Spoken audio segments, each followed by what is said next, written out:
আসসালামু আলাইকুম। আমন্ত্রণ বাংলা ভিশন সংবাদে। আপনাদের সাথে আছি মিথিল ইসলাম। শুরুতেই বিআরবি কেবল সংবাদ শিরোনাম। ৭৬ বছরের দেশে টানা গরমের রেকর্ড, আরো ৪-৫ দিন অব্যাহত থাকার আভাস। বৃষ্টির জন্য বিভিন্ন জায়গায় ইস্তিসকার নামাজ আদায়। জ্বালানি খাতে বিপুল অঙ্কের বকেয়ায় বিদ্যুৎ উৎপাদন মুখ থুবড়ে পড়ার শঙ্কা। দীর্ঘমেয়াদী সাফল্যের সম্ভাবনা দেখছেন না বিশ্লেষকরা। রোহিঙ্গা প্রত্যাবাসনে সহায়তার আশ্বাস থাইল্যান্ডের। সরকারি পাসপোর্টধারীদের ভিসা অব্যাহতি চুক্তি সই।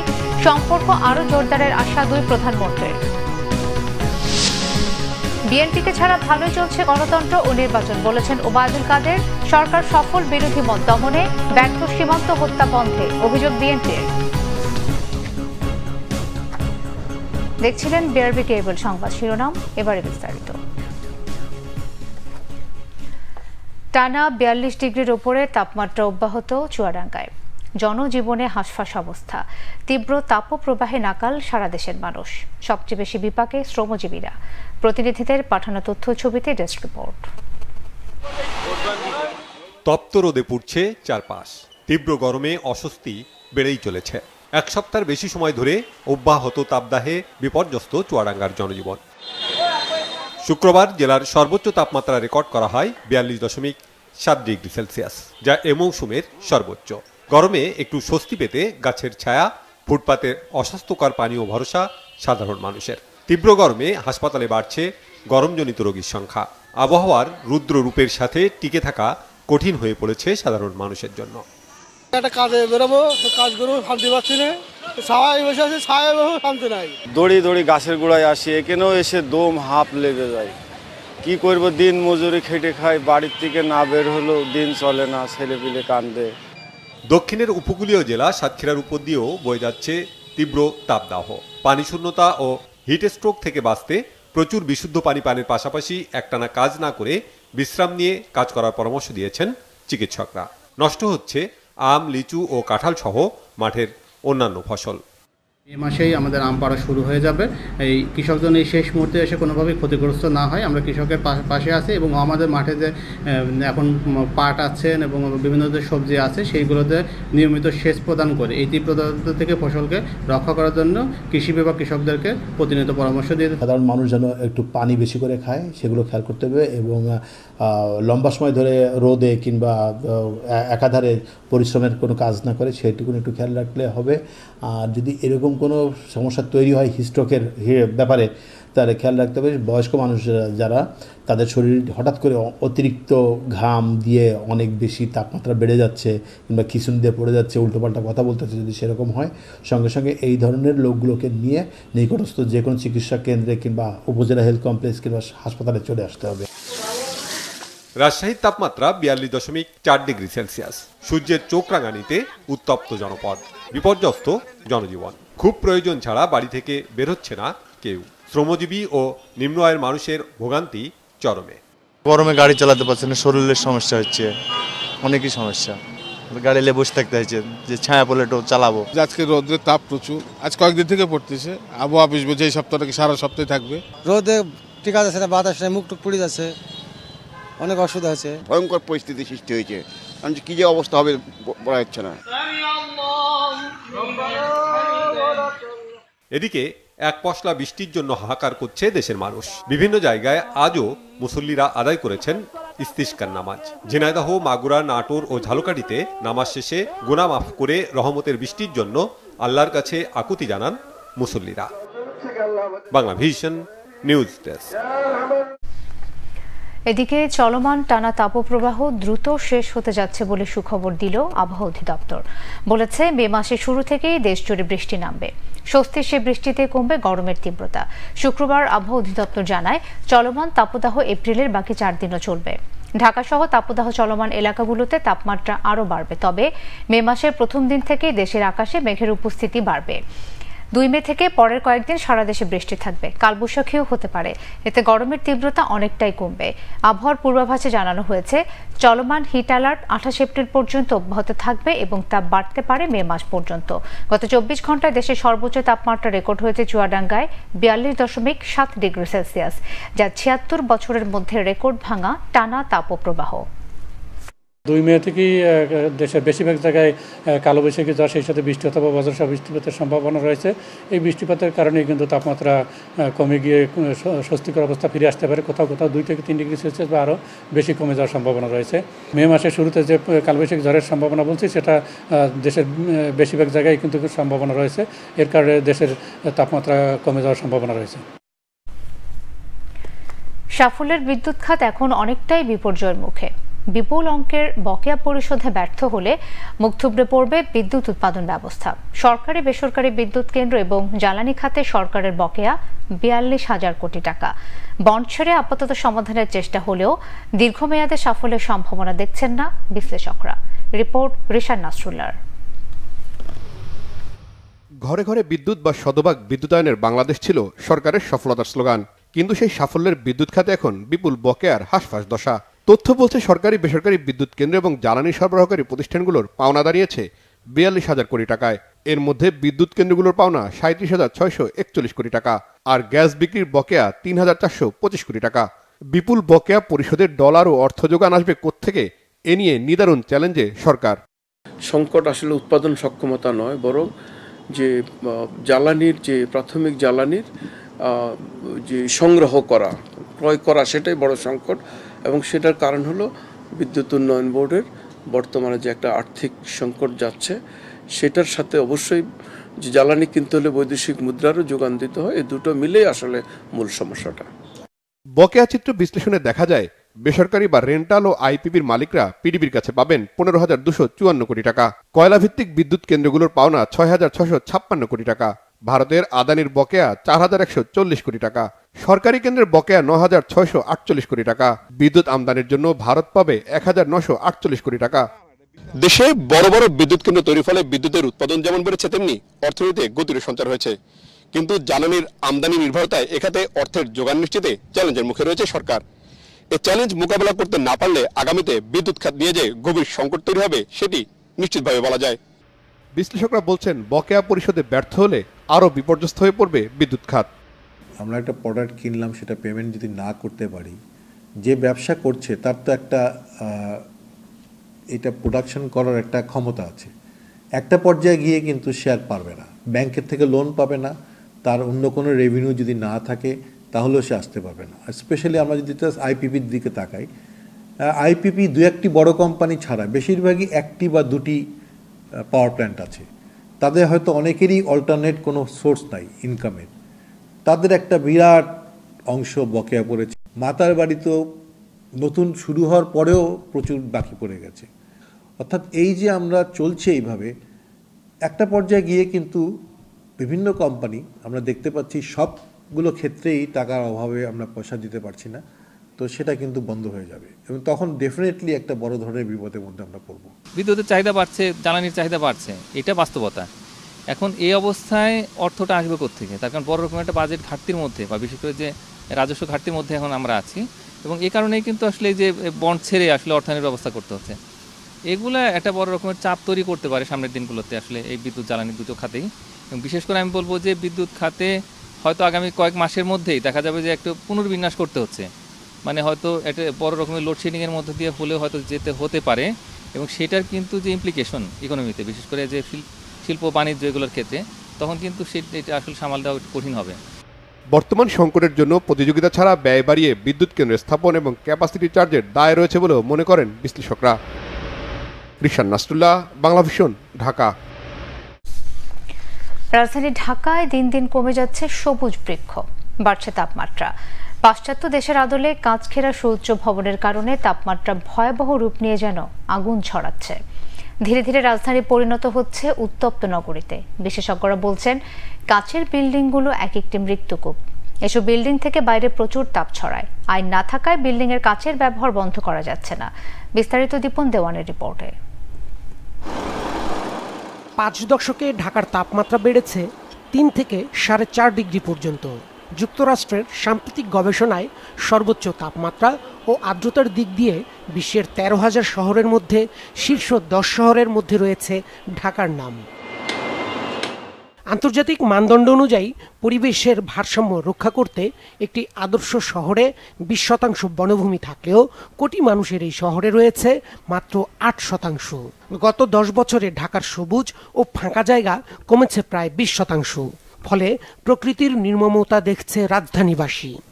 অনেক গরম, গাছের ছায়ার নিচে বসা আছি, সবাই এখানে এসে বসে, ঠান্ডা বাতাস আসে, তো আমরা তার জন্য এখানে বসে আছি। প্রচণ্ড গরম পড়ছে, তো বাসায় অনেক গরম, টিকা যায় না, ফ্যান ছাড়লেও মনে করেন অনেক গরম লাগে। সকালবেলা বাসায় টিকতে পারতেছিলাম না, ফ্যান ছাড়তেছে তারপরেও ঘামতেছে শরীরে, এই জন্য এখানে এসে আর কি বসে আছি। জলবায়ু পরিবর্তনের পাশাপাশি মানুষের পরিকল্পনার অভাবে উষ্ণ হয়ে উঠছে পরিবেশ। পরিকল্পনাহীনতার একটি বড় উদাহরণ বহুতল ভবনে নান্দনিকতা বাড়াতে কাচের ব্যবহার। দেখতে সুন্দর হলেও এসব ভবন পরিবেশগতভাবে ঝুঁকি বাড়াচ্ছে বহুগুণ। কাচের গ্লাসের ভেতর দিয়ে সূর্যের আলো প্রতিফলিত হওয়ায় এ ধরনের ভবনের ভিতর ও বাহিরে বেশি মাত্রায় তাপ উদ্গীরণ হয়। পাশাপাশি কাচের ভবনগুলো ঠান্ডা রাখতে এসিও ব্যবহার করা হয়। ভিতরের গরম বাতাস এসি বাইরে ছড়িয়ে দেয়, ফলে নগরের তাপমাত্রাও বেড়ে যাচ্ছে। রোদ যে গ্লাস ভেদ করে ঢুকে যাচ্ছে, সেই রোদগুলো ভিতরে যে বিভিন্ন জিনিসে লাগার পরে হিট হয়, গরমে কনভার্ট হয়, হিট এনার্জিটা আপনার এটা তৈরি হয়। অনেক টাকা খরচ করে এটাকে ডাবল ঠান্ডা করছি, কারণ আমার নর্মাল যা ঠান্ডা দরকার ছিল তার চেয়ে এখন আমি রোদের গরমটাকেও ঠান্ডা করতে হচ্ছে। এই পুরো যে গরমটাকে আমরা ঠান্ডা করলাম, এটা গেল কোথায়? এটা আলটিমেটলি কিন্তু আমরা অ্যাটমসফিয়ারে ফেলে দিলাম বাইরের হিটিংয়ের যে ইউনিট দিয়ে। তার মানে আমাদের রাস্তা দিয়ে যারা চলছে, যারা আমাদের ঘরের বাইরে আছে, তাদের গায়ের উপরে আমরা আসলে তাপ ঢেলে দিচ্ছি সবগুলো বিল্ডিং থেকে। এই কারণে এটা ভয়াবহ একটা পরিস্থিতি তৈরি করেছে। বিশেষজ্ঞরা বলছেন, এ ব্যাপারে আইনে কোনো নির্দেশনা না থাকায় নেওয়া যাচ্ছে না কোনো ব্যবস্থা। ফলে এসব কাচের ভবনের সংখ্যা দিন দিন বাড়ছে। গ্লাস বক্সগুলো তৈরি করছেন, উঁচু বিল্ডিংগুলো তৈরি করছেন, ফুল এসি করছেন। তার মানে ওখানে আপনি ধরেই নিচ্ছেন যে ওখানকার আগুনের সব সাথে সাথে ওখানকার অক্সিজেনটা খেয়ে ফেলবে। আগুন তো অক্সিজেনটা দিয়েই জ্বলে, তার মানে অক্সিজেন শেষ। এবার আপনি নিঃশ্বাস নিলে আর কোনো অক্সিজেন যাবে না। তার মানে আপনি ধরে নিয়েছেন, বলে দিয়েছেন যে তোমরা মরে যাও। এই ধরনের ডিজাইন করাটা হচ্ছে। এই জায়গাগুলোতে আমি আর্কিটেক্টদেরকে বিশেষ করে বলবো যে তারা যেন এখান থেকে ফিরে আসে, কারণ আর্কিটেক্টদের হাত দিয়ে এই ভুলগুলো বেশি হচ্ছে। যদি এখনই এসব কাচের দেয়াল নির্মাণের নীতিমালা তৈরি করা না হয়, তাহলে ভবিষ্যতে রাজধানী সহ সমগ্র দেশের পরিবেশ মারাত্মক হুমকির মুখে পড়বে। দীপন দেওয়ান, বাংলা ভিশন, ঢাকা। রোহিঙ্গা প্রত্যাবাসনে বাংলাদেশকে সহযোগিতার আশ্বাস দিয়েছেন থাইল্যান্ডের প্রধানমন্ত্রী শ্রেথা থাভিসিন। প্রধানমন্ত্রী শেখ হাসিনার সঙ্গে বৈঠকে তিনি এই আশ্বাস দেন। দুই নেতার উপস্থিতিতে সরকারি পাসপোর্টধারীদের জন্য ভিসা অব্যাহতি চুক্তি, জ্বালানি, পর্যটন ও শুল্ক সংক্রান্ত পারস্পরিক সহযোগিতার বিষয়ে সমঝোতা স্মারক সই হয়েছে। মুক্ত বাণিজ্য নিয়ে আলোচনা শুরু করতে দুই দেশের মধ্যে একটি লেটার অফ ইন্টেন্টও সই হয়। চলতি বছরে দেশটির সঙ্গে সই হবে একটি মুক্ত বাণিজ্য চুক্তি। থাইল্যান্ড থেকে বিস্তারিত জানাচ্ছেন সৈয়দ আব্দুল মুহিত। বাংলাদেশ ও থাইল্যান্ডের সম্পর্ক এখন ব্যাংককের রেকর্ড উষ্ণতাকেও ছাড়িয়েছে। দেশটির প্রধানমন্ত্রীর কার্যালয় গভর্নমেন্ট হাউসে উষ্ণ অভ্যর্থনা দেয়া হয় বাংলাদেশের প্রধানমন্ত্রী শেখ হাসিনাকে। লাল গালিচার সংবর্ধনা জানায় থাই প্রধানমন্ত্রী থ্রেসা থাভিসিন। বাংলাদেশের প্রধানমন্ত্রীকে থাই সশস্ত্র বাহিনীর একটি চৌকস দল গার্ড অব অনার প্রদান করে। প্রধানমন্ত্রী গার্ড পরিদর্শন করেন। এরপর দুদেশের প্রধানমন্ত্রী শেখ হাসিনা ও থ্রেসা থাভিসিন একান্ত বৈঠক করেন। পরে পারস্পরিক স্বার্থ সংশ্লিষ্ট নানা বিষয় নিয়ে দ্বিপক্ষীয় বৈঠক হয়। সরকারি পাসপোর্টধারীদের জন্য ভিসা অব্যাহতি চুক্তিতে সম্মত হয়। এছাড়াও জ্বালানি, পর্যটন, শুল্ক সংক্রান্ত পারস্পরিক সহযোগিতার বিষয়ে সমঝোতা ও মুক্ত বাণিজ্য নিয়ে আলোচনা শুরু করতে দুই দেশের মধ্যে লেটার অব ইন্টেন্ট এ সম্মত হয় বাংলাদেশ ও থাইল্যান্ড। পরে দুই দেশের সরকার প্রধানের উপস্থিতিতে চুক্তি ও সমঝোতা স্মারকে সই করে ঢাকা ও ব্যাংকক। এ সময় যৌথ সংবাদ সম্মেলন করেন দুই দেশের প্রধানমন্ত্রী। এ সময় শেখ হাসিনার সফরকে ঐতিহাসিক বলে উল্লেখ করেন থাইল্যান্ডের প্রধানমন্ত্রী। রোহিঙ্গা প্রত্যাবাসনে বাংলাদেশকে সহযোগিতার আশ্বাস দেন থাই প্রধানমন্ত্রী। Thailand appreciates Bangladesh's role in providing humanitarian assistance for displaced Rohingya since 2017. Thailand has also given our support towards Bangladesh's endeavor in order to achieve a sustainable solution in this matter. প্রধানমন্ত্রী শেখ হাসিনা বাংলাদেশের সাথে থাইল্যান্ডের ঐতিহাসিক সম্পর্ক তুলে ধরেন। তার সফরের মধ্য দিয়ে দুই দেশের সম্পর্ক আরও জোরদার হবে বলে মনে করেন প্রধানমন্ত্রী। This official visit will remain a milestone in our bilateral relations. It has ushered in a new era of fruitful partnership between our two countries. প্রস্তাব দেন বাংলাদেশের পর্যটন, খাদ্য প্রক্রিয়াকরণ ও স্বাস্থ্য খাতে থাই বিনিয়োগের সহযোগিতার। I assure the Prime Minister to take the necessary measures for investment facilitation and ease of doing business in Bangladesh. I propose to the Thai side to invest in our special economic zones and high-tech parks and to take one special economic zone exclusively for Thailand. থাই প্রধানমন্ত্রীকে বাংলাদেশ সফরের আমন্ত্রণ জানান প্রধানমন্ত্রী শেখ হাসিনা। থাই প্রধানমন্ত্রী বাংলাদেশকে আশ্বস্ত করেছে রোহিঙ্গা প্রত্যাবাসনে বাংলাদেশকে পূর্ণ সহযোগিতা দেবে। একই সাথে ব্যবসা, বাণিজ্য, বিনিয়োগে বাংলাদেশের পাশে থাকার অঙ্গীকার করেছে আসিয়ানভুক্ত দেশগুলোর অন্যতম প্রভাবশালী এই দেশ Thailand. Syed Abdul Muhit, Banglavision, Bangkok, Thailand. এদিকে বিদেশে দেশের ভাবমূর্তি উজ্জ্বল করতে প্রবাসী আওয়ামী লীগের নেতাকর্মীদের নির্দেশনা দিয়েছেন প্রধানমন্ত্রী শেখ হাসিনা। বিকেলে প্রধানমন্ত্রীর আবাসস্থলে সৌজন্য সাক্ষাৎ করতে গেলে তিনি এই নির্দেশনা দেন। ব্যাংককের স্থানীয় সময় বিকেল 4টার দিকে প্রবাসী বাংলাদেশি ও স্থানীয় আওয়ামী লীগের নেতাকর্মীরা ফুল দিয়ে শুভেচ্ছা জানান প্রধানমন্ত্রীকে। এ সময় থাইল্যান্ড আওয়ামী লীগকে আরও শক্তিশালী করতে নেতাকর্মীদের দিক নির্দেশনা দেন তিনি। পাশাপাশি থাইল্যান্ডের সংগঠনকে আরও গতিশীল করতে প্রয়োজনীয় পদক্ষেপ নিতে পররাষ্ট্রমন্ত্রী ও দলের যুগ্ম সাধারণ সম্পাদক ডক্টর হাসান মাহমুদকে দায়িত্ব দেন আওয়ামী লীগ সভাপতি। এ সময় প্রবাসীদের ব্যবসা বাণিজ্যের খোঁজ খবর নেন এবং থাইল্যান্ডের ব্যবসায়ীদের বাংলাদেশে বিনিয়োগ করতে পরামর্শ দেন সরকার প্রধান।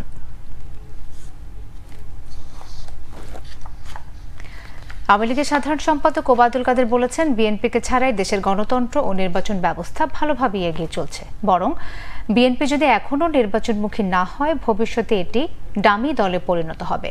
সকালে সংবাদ সম্মেলনে তিনি দাবি করেন, রাজনৈতিক কারণে কোনো বিএনপি নেতার নামে মামলা হয়নি, কাউকে কারাগারেও যেতে হয়নি। মাইনুল শোভনের রিপোর্ট। সমসাময়িক রাজনৈতিক পরিস্থিতি নিয়ে ধানমন্ডিতে দলীয় সভাপতির কার্যালয়ে সংবাদ সম্মেলন করেন আওয়ামী লীগ সাধারণ সম্পাদক। বাংলাদেশের উন্নয়নের প্রশংসা করে পাকিস্তানের প্রধানমন্ত্রী শাহবাজ শরীফের সাম্প্রতিক বক্তব্য উদ্ধৃত করে তিনি বলেন, এরপরও দেশের উন্নতি চোখে পড়ে না বিএনপি নেতাদের। পাকিস্তান আজ বাংলাদেশের উন্নয়নের প্রশংসা করে। ওবায়দুল কাদের দাবি করেন, বিএনপির নির্বাচন বিরোধী ভূমিকা সত্ত্বেও দেশের জনগণ উৎসাহের সাথে ভোট দিয়েছে। উপজেলা নির্বাচন বর্জনে বিএনপির ভূমিকার সমালোচনা করেন তিনি। তার মতে, রাজনীতিতে অচিরেই উপযোগিতা হারাবে দলটি। বিএনপিকে ছাড়াই দেশের গণতন্ত্র, নির্বাচন ভালোভাবেই এগিয়ে যাচ্ছে। আমরা আশা করি উপজেলা পরিষদ নির্বাচনও নিরপেক্ষভাবে শান্তিপূর্ণ পরিবেশে অনুষ্ঠিত হবে। এখন বিএনপি যদি নিজেদের বোধের উদয় ঘটিয়ে নির্বাচন ও গণতন্ত্রের পথে ফিরে না আসে, তাহলে একসময় দামি রাজনৈতিক দল হিসাবেই তাদের পরিচয় আরও জোরালো। দেশকে কারাগারে পরিণত করা হয়েছে, বিএনপির এমন অভিযোগেরও জবাব দেন আওয়ামী লীগ সাধারণ সম্পাদক। রাজনৈতিক কারণে বিএনপির কোনো নেতার বিরুদ্ধে মামলা নেই। রাজনৈতিক কারণে বিএনপির কোনো নেতাকর্মী কারাগারে নেই। যাদের বিরুদ্ধে মামলা আছে, কারাগারে আছে, তাদের বিরুদ্ধে সুনির্দিষ্ট অপকর্ম, অপরাধের মামলা রয়েছে। বাংলাদেশের মানবাধিকার পরিস্থিতি নিয়ে যুক্তরাষ্ট্রের সাম্প্রতিক বিবৃতির জবাবে ওবায়দুল কাদের বলেন, দেশটির উচিত ফিলিস্তিনে ইসরায়েলি আগ্রাসন নিয়ে প্রশ্ন তোলা, অন্য দেশের মানবাধিকার নিয়ে কথা বলা অনেক পরের বিষয়। ইসরায়েলের যে গণহত্যা, এই গণহত্যার ব্যাপারে মানবাধিকার লঙ্ঘনের যে নিকৃষ্টতম নমুনা, এর ব্যাপারে তারা তাদের অবস্থান পরিষ্কার। মাইনুল শোভন, বাংলাভিশন, ঢাকা। বিএনপি নেতাদের অভিযোগ, পুলিশ দিয়ে বিরোধীদের নির্যাতন করতে পারলেও বর্ডারে বাংলাদেশি হত্যা থামাতে পারে না সরকার। মানুষের পেটের জ্বালা কমাতে পারে না ক্ষমতাসীনরা। দেশ কোনোভাবেই চলছে না দাবি করে তারা অভিযোগ করেন, মেগা প্রকল্পের নামে লুটপাট করে ভারতের সহযোগিতায় নদী ভরাট করে ফেলা হচ্ছে। রিপোর্ট করছেন সিকান্দার রেমান।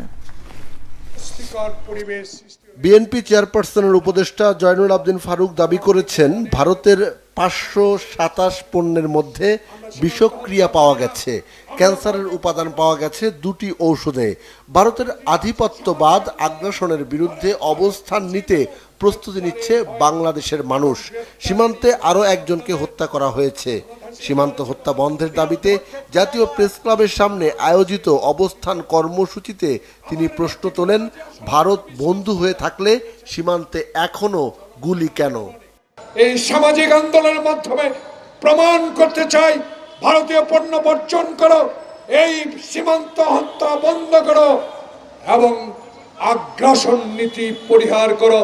বাংলাদেশের রাজনীতির হস্তক্ষেপ, নগ্ন হস্তক্ষেপ আপনাকে বন্ধ করতে হবে, কারণ আপনার দেশে গণতন্ত্র থাকবে আর আমার দেশে গণতন্ত্র যাতে না থাকে সেই ব্যবস্থা আপনি করবেন।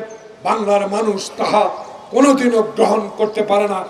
এদিকে দেশের মানুষ গণতন্ত্রের জন্য লড়াই করছে, প্রজাতন্ত্রের কর্মচারী আর ভারতের সহযোগিতায় দেশের মানুষকে শাসন করা হচ্ছে বলে অভিযোগ করেন ঢাকা মহানগর দক্ষিণ বিএনপির আহ্বায়ক আব্দুস সালাম। তিনি বলেন, ষড়যন্ত্র করে আওয়ামী লীগই ক্ষমতায় গেছে, বিএনপি ষড়যন্ত্রে বিশ্বাস করে না। পুলিশ দিয়ে বিজেপি দিয়ে বিএনপি থামাইতে পারে, বর্ডারের হত্যা থামাইতে পারে না, মানুষের পেটের জ্বালা থামাইতে পারে না। কি রিকশাওয়ালা ভাইরা, বন্ডটির দাম বাড়ছে না কমছে? চালের দাম বাড়ছে না কমছে? আজকে সবজির দাম বাড়ছে না কমছে? বাড়ছে এই কারণেই ওই গ্রামে যায় আওয়ামী লীগের যে মাস্তানরা সেই খেতে যায় আজকে কৃষকদেরকে বেচতে দেয় না, বলে আগে চাঁদা দাও তারপরে বেচতে পারবা। পরে পথচারী শ্রমজীবী মেহনতি মানুষের মাঝে স্যালাইন পানি বিতরণ করেন ঢাকা মহানগর দক্ষিণ বিএনপির নেতাকর্মীরা। সিকান্দার রেমান, বাংলাভিশন, ঢাকা। গৃহপালিত জাতীয় পার্টি এখন কৃতদাসে পরিণত হয়েছে বলে মন্তব্য করেছেন দলটির একাংশের নির্বাহী চেয়ারম্যান কাজী ফিরোজ রশিদ। এ দলের এখন কোনো রাজনীতি নেই এমন মন্তব্য করেন তিনি। শুক্রবার রাজধানীর একটি হোটেলে সংবাদ সম্মেলনে কাজী ফিরোজ রশিদ বলেন, বন্দনা করে সংসদে ঠোকা ও নিজের আখের গোছানো ছাড়া জাতীয় পার্টির কোনো রাজনীতি নেই। এজন্য জনগণ এই দলের কাছ থেকে মুখ ফিরিয়ে নিচ্ছে। ফিরোজ রশিদ বলেন, জাতীয় পার্টি এখনো সংসদে কোনো প্রতিবাদ করে না। সরকারের ছত্রছায়ায় সংসদ নির্বাচনে যাওয়ায় দলটি এখন আস্থাহীনতার শেষ পর্যায়ে আছে বলেও মনে করেন তিনি। ব্যক্তি স্বার্থে দল পরিচালনা করা জাতীয় পার্টির ভবিষ্যৎ অন্ধকার হচ্ছে বলে মনে করেন ফিরোজ রশিদ। সংসদে যারা বিরোধী দল তারা এখন কোনো কথা বলে না। আগে যত লব্যজব্য করেছে আমি এখন দেখি যে তারা সব নিশ্চুপ হয়ে গেছে। পূর্বে মানুষ আমাদের বলতো জাতীয় পার্টিকে গৃহপালিত বিরোধী দল, এখন বলে যে এরা কৃতদাস। আজকে মানুষে আমাদের নতুন করে বলে যে এরা কৃতদাস হয়ে গেছে, কারণ ব্যক্তিগত স্বার্থে দলকে যদি বন্ধক রাখা হয় তাহলে সেই দলের ভবিষ্যৎ অন্ধকার হয়ে যায়। আলুর বাজারে অস্থিরতা এখনো কমেনি। ভরা মৌসুমেও দাম নাগালের বাইরে। পর্যাপ্ত সরবরাহ থাকলেও খুচরা পর্যায়ে প্রতি কেজি বিক্রি হচ্ছে 45 থেকে 50 টাকা দরে। পেঁয়াজও বিক্রি হচ্ছে আগের বাড়তি দামেই। ডিম ও সবজির দাম অপরিবর্তিত থাকলেও চড়া মুরগি আর মাছের বাজার। শুভ মাহফুজের রিপোর্টে বিস্তারিত। ভরা মৌসুমেও আলুর দাম দ্বিগুণ। সপ্তাহের ব্যবধানে কেজিতে 5 টাকা কমলেও দাম এখনো নাগালের মধ্যে নয় বলছেন ক্রেতারা। গত সপ্তাহেই কেজিতে 10 টাকা বেড়েছে পেঁয়াজ, সেখান থেকে দাম আর কমেনি। বিক্রি হচ্ছে 58 থেকে 60 টাকা দরে। গতকাল কিনছিলাম 50 টাকা কেজি পাইকারি, আর আজকে কিনছি 53 টাকা কেজি। এই পেঁয়াজ ব্যস্ত হইতেছে আমরা 56 টাকা কেজি। আলুর রেটটা মোটামুটি ভালোই আছে, 46 টাকা কেজি বেশি বর্তমানে, 230 টাকা পারলাম। পেঁয়াজ আলুর মতো মুরগির বাজারও অস্থির। ঈদের পর কেজিতে 50 থেকে 60 টাকা পর্যন্ত বেড়ে ব্রয়লার বিক্রি হচ্ছে 210 টাকা আর সোনালী মুরগি 370 টাকা। আজকে ব্রয়লার বেচতেছি আমরা 210 200 বেচতেছি, আর সোনালী বেচতেছি 380 70 এরকম বেচতেছি। মাছের বাজারে ইলিশের পর্যাপ্ত সরবরাহ থাকলেও দাম ধরা ছোঁয়ার বাইরে। এর 1 কেজি মাছের দাম 2200 টাকা কেজি। সবাই তো কিনতারে না, 100 জন আইলে 2 জন 3 জনে কিনতারে। পাবদা মাছ 600 টাকা কেজি চাইতেছে, দাম বেশি। এই সপ্তাহে দাম বাইরে গেছে। বেশিরভাগ নিত্যপণ্যের উচ্চ দামে ক্ষুব্ধ সাধারণ মানুষ। যে টাকার স্যালারি পায়, ঘর ভাড়া সব মিলে খাওয়া দাওয়া, যে এটা মানে পড়াশোনার ছেলেমেয়ের ব্যয় বার করা অনেক কঠিন হয়ে পড়ছে আসলে বর্তমান পরিস্থিতি। মানে যে আমার যে বাজেটটা, এই বাজেটে মানে হচ্ছে না, তার থেকে আরও বেশি হচ্ছে। চাউল ডাল তেল লবণের দাম যদি কম হয় তাহলে সব কিছু মানুষ সুবিধা পাওয়া যায়। এত ধার করে খাবেন, না হয় অন্য ওয়েতে উপার্জন করে খেতে হবে। আমরা মধ্যবিত্তরা এখন ওই অবস্থার মধ্যে আছি, খেয়ে পরে বেঁচে আছি আর কি কোনো রকম। এই যে মাছ কিনলাম, মাছের দাম গত সপ্তাহে ছিল একরকম, আজকে আবার তার চেয়ে বেশি হয়ে গেছে। কারণ কেন বেশি হয় এটা তো কোনো উত্তর কেউই দিতে পারে না। 1000 টাকার আমি নিয়ে আসলাম কাঁচা তরকারি কিনতেই আমার 1000 টাকা বাজে, তাহলে সেখানে আমি আমিষ জাতীয় জিনিস বা শর্করা জাতীয় জিনিস, মাছ মাংস এগুলো কিনবো কিভাবে? তবে সপ্তাহের ব্যবধানে অপরিবর্তিত আছে ডিম আর সবজির দাম। সাদা মুরগির ডিম আছে 110 টাকা ডজন, হাঁসের ডিম 160 টাকা ডজন। কোনোটারই দাম বাড়ে নাই, একই দামই রয়েছে। শুভ মাহফুজ, বাংলা ভিশন, ঢাকা। আরো কিছু খবর নিয়ে একটি ডেস্ক রিপোর্ট। শিক্ষার্থীদের মধ্যে প্রতিযোগিতা, উদ্ভাবন, প্রযুক্তিগত অগ্রগতি ও সৃজনশীলতা প্রসারে সিএস ফেস্ট 2024 শুরু করেছে American international university Bangladesh AIUB. উদ্বোধনী অনুষ্ঠানে প্রধান অতিথি ছিলেন এআইইউবির প্রতিষ্ঠাতা সদস্য ও ট্রাস্টি বোর্ডের চেয়ারম্যান ইশতিয়াক আবেদিন। বিশেষ অতিথি ছিলেন আইসিটি বিভাগের সাবেক সচিব ডক্টর বিকর্ণ কুমার ঘোষ। ফেস্টে বিভিন্ন স্কুল কলেজ থেকে প্রায় 2000 এবং এআইইউবি থেকে প্রায় 3000 শিক্ষার্থী অংশ নিচ্ছে।